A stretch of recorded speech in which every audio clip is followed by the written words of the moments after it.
Shalom, salam sejahtera untuk bagi kita sekalian. Selamat malam. Kami mau doa kepada Tuhan, berseru kepada Tuhan supaya Tuhan pulihkan duga, supaya Tuhan jamah duga.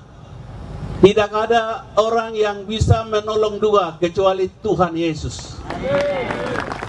Karena itu hari ini alamat yang pas untuk kita berseru. Hari ini waktu yang tepat untuk kita berseru bahwa Tuhan lihat penderitaan orang tua kita yang ada di sana. Dalam nat asik Alkitab yaitu 2 Tawarik pasal 7 ayat 11 dan ayat yang ke-16.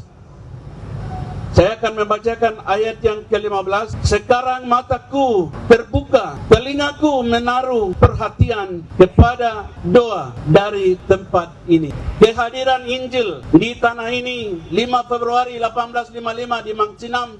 Kemudian di daerah pedalaman Hitikima tanggal 20 April tahun 1955. Setelah itu dia bergeser masuk di Duga tahun 1963. Injil datang, orang Papua berubah. Injil datang, orang Papua mengenal keselamatan. Dulu Papua diabaikan, dulu Papua tidak dikenal, dulu Papua orang tidak tahu. Tapi saya tidak tahu, hari ini rebutan luar biasa. Di sini dianggap pulau monyet, tapi hari ini juga datang cari makan di pulau monyet. Saya tidak mengerti. Ada apa? Mengapa orang semua berbondong-bondong datang di Papua? Mengapa orang rebut di Papua? Mengapa Papua punya nama heboh sampai ke dunia yang lain?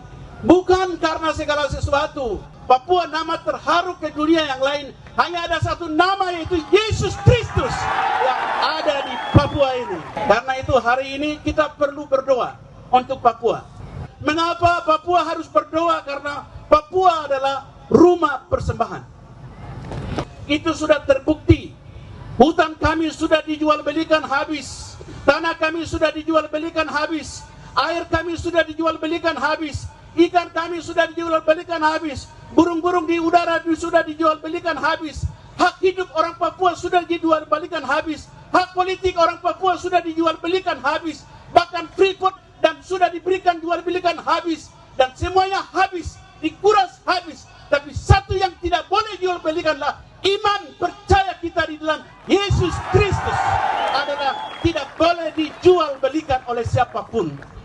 Karena itu harga yang paling mahal, harga yang paling istimewa untuk orang Papua adalah Injil Yesus Kristus. Dan juga nama saudara, nama saya sudah terdaftar di sorga. Itulah kebanggaan kita hari ini. Amin. Saudara, saya mau tanya, mau masuk DPR itu perlu berapa suara? Mau maju bupati perlu berapa suara? Banyak suara bukan? Tetapi masuk dalam kerajaan sorga, saudara punya suara sendiri. Masuk surga atau tidak, Anda sendiri yang menentukan. Kasih tahu kiri kanan, masuk surga atau tidak, Anda sendiri yang menentukan. Amin. Kemudian yang kedua, Papua jadi baik atau tidak, Anda yang menentukan. Papua jadi baik atau tidak, Anda yang menentukan.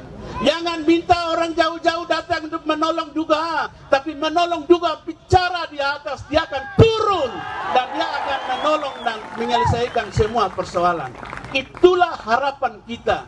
Karena itu Papua adalah rumah persembahan. Saya mau kasih tahu kamu hitam keriting hari ini. Saya mau tanya, di toko-toko besar kamu orang hitam punya untuk mempercantik muka ada jual tidak? Ada jual tidak? Saya mau tanya, apakah pabrik bodohkah untuk mereka menciptakan orang hitam bisa bikin cantik? Kenapa? Orang lain bisa bikin percantik itu bisa jual di mana saja, tapi orang hitam tidak ada karena memang orang hitam itu asli. Yang tidak perlu tambah-tambah. Kasih tahu kiri kanan, kau asli. Bilang dia, kau bukan fotokopi tapi kau asli. Ya. Haleluya. Beri kemuliaan untuk Tuhan Yesus. Masalah duga kecil, bagi Tuhan kecil, bagi kerajaan Allah kecil, bagi Yesus Kristus kecil. Ini tantangan yang kecil, tantangan besar akan datang. Ada banyak orang prediksi, mereka katakan dan tahun 2050 orang keriting hitam dari tanah ini akan hilang. tidak akan ada lagi. Tapi hari ini hitam keriting tidak akan pernah hilang, karena ada satu modal yang ada di dalam negeri ini. Oto dan Gezer mereka injak di tanah ini atas nama Allah Bapa, Allah Anak, Allah Roh Kudus. Kami injak di tanah ini, dan itu membuat sebagai dunia sudah proklamasikan kepada dari Papua bahwa di sini milik Kristus.